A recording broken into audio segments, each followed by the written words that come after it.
ჩვენ გაკეთე? ჩემიო. ჩემი ზიხარ. ერთი და დიდი ტაკო კაია. სანდრო ცოტა ხნით პენსიაზე გავუშვი, ამიტომ დღეს მე მოგიმზადებთ კრევეტის ტაკოს მანგოს სალსათი.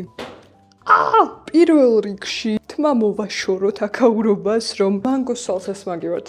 თმიანი სალსა არ გამოგვივიდეს. უცებ საჭმელს რო ვაკეთებ და თმის აწევა და დებიულად შეკრა რომ მინდა, მაშინ რატო გამოდის ლამაზი და როცა ნამდვილად მინდა, მაშინ რატო გავარ სელაპს. სანდრო სათვალეც მოუყარე, ამიტომ ახლა ნამდვილად დავიწყოთ. პირველ რიგში ავიქეცოთ მკლავები, რომ ესეც არ ჩავყოთ არაფერში.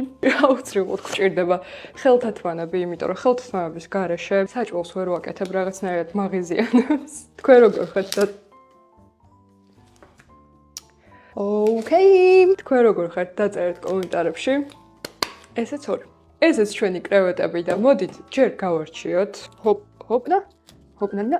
ესე. თან ახლა პარალელურად სასოწარკვეთილ დიასახლისებს ვუყურებ, საჭმელს რომ ამზადებან სახს ვალაგებ. შანსი არ არის, რამე ჩართული რო არ მქონდეს. თქვენ როგორ ხართ დაწერეთ კომენტარებში, მე პირადად უეჭველი რაღაც მაქვს ჩართული, ვუსმენ მაინც თუ ვერ უყურებ და უფრო პროდუქტიულად ვაკეთებ საქმეს. დავუმატოთ ზეითუნოს, მარილოს, პაპრიკოს, ცოტა ნიურის ფხვნილიც, ასევე დავუმატებ ცოცხალ ნიურსაც, აი ერთი ჩაის კოვს. ეს ყველაფერი კარგად ამოვურიოთ, რომ გაიჟღინთოს სუნარები კრევეტებში. ახლა კი გადავაკრათ პარკი და შევინახოთ მაცივარში, მანამდე კი მივხედოთ მანგოს სალსას. დაგვჭირდება მანგო ერთი ცალი, მაგრამ მე 2 წელს გავაკეთებ, იმიტომ რომ ყველისთვისაც მინდა ისეთი გემრიელია ეს მანგოს სალსა. აი რბილი და მწიფე უნდა იყოს. საჭმლის მომზადების დროს ვინც თან ინგრედიენტებს არ ჭამთ, აბა რა საკეთებს მათქი და მანგოს ესეთი ხმა უნდა ქონდეს.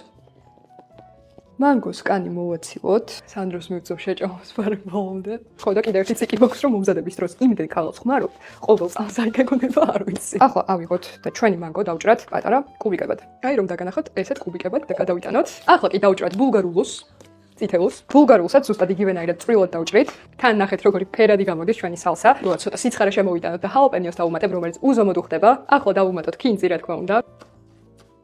ჩავყაროთ. ახლა დავუმატოთ ნახევარი ლაიმი, ჩავაწუროთ მარილოს და ეგ არის ჩვენი მანგოს სალსაც მზად არის. შეხედეთ როგორი ფერადია, რა სილამაზეა. კრევეტს სულ რამდენიმე წუთი ჭირდება, ამიტომ მანამდე გადავალოთ ჩვენს ბოლო ნაწილზე, რაც არის ავოკადოს კრემი, ან ავოკადოს соуსი. დაგვჭირდება ერთი ავოკადო, ჩავაგდოთ ჩოპერში, ასევე 2 კვილი ნიორი, მე 1 ჩაის კოვს ნივრის პასტას გამოვიყენებ. კინძი, აქაც ერთი ლაიმი გვინდა, კარგად ჩავაწუროთ. და ცოტა მარილი. ახლა ეს კარგად დავაბლენდეროთ. ჩვენს ავოკადოს კრემის მასას დავუმატე 1 სუფრის კოვზი ბერძნული იოგურტიც და აი ასეთი მწვანე მასა მივიღე. მჟავე და ძალიან ცოცხალი გემო გამოვიდა. რითიც უნდა ავაწყოთ ჩვენი ტაკო მზად არის მანგოს სალსა და ავოკადოს соуსი. დაგვრჩა კრევეტის შეწვა, რომელსაც 2 წუთით ტაფაზე თითო მხარეს შევწვა და დაგიბრუნდებით. ჩვენი კრევეტებიც როგორც იქნება მზად არის, ნუ ეს 3 წუთში გამზადდა. ახლა კი ავაწყოთ. ტაკოების პატარა ტორტილები არ მქონდა და მაგის გაკეთების თავიც არ მქონია, ამიტომ დიდი ტორტილა გვექნება და შესაძლოა ერთი დიდი ტაკო გამოვა. წავუსვათ ავოკადოს კრემი. შემდეგ მოვაწყოთ ჩვენი კრევეტები. ხო დროა მანგოს სალსა ეს ზემოდან ლამაზად მოვათავსოთ. აი, ნახეთ უბრალოდ რა გემრიელად გამოიყურება. მე ამას გადავუკეცავთ. ეხლა რამდენად ტაკოს დაარქმევთ ამას? არ ვიცი, მაგრამ ვრეპი გამოვიდა რა და ამას გადავუკეცავთ და ესე შევჭამთ. სანდრო, მოდი. არ გასინჯო. არა, საჭმელი გავუკეთე. მოდი, აი, აიღე. მოკრეთ ხალხო, დიდი ტორტილა რო მქონდა. დიდი ტაკოც არ გამოვიდა. ამიტომ გამოვა დიდი ვრეპი. რა გამომიჩაჭ? პატარა ტაკოზე ძალიან кайფებოდა. ეს გაიყიდებოდა 50. ჩვენ გაკეთე? ჩემიო.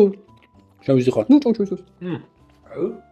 დამიწერეთ კომენტარებში რამდენი ქულით შეაფასებდით ესე შორიდან ჩემს კერტს 1-დან 10-მდე. თქვენ კი ვინც ცდით ამ რეცეპტს, აუცილებლად გამოიყენეთ პატარა ტორტილები, უბრალოდ მე არ მქონდა, დიდი მქონდა და ის გამოვიყენე. კარგად.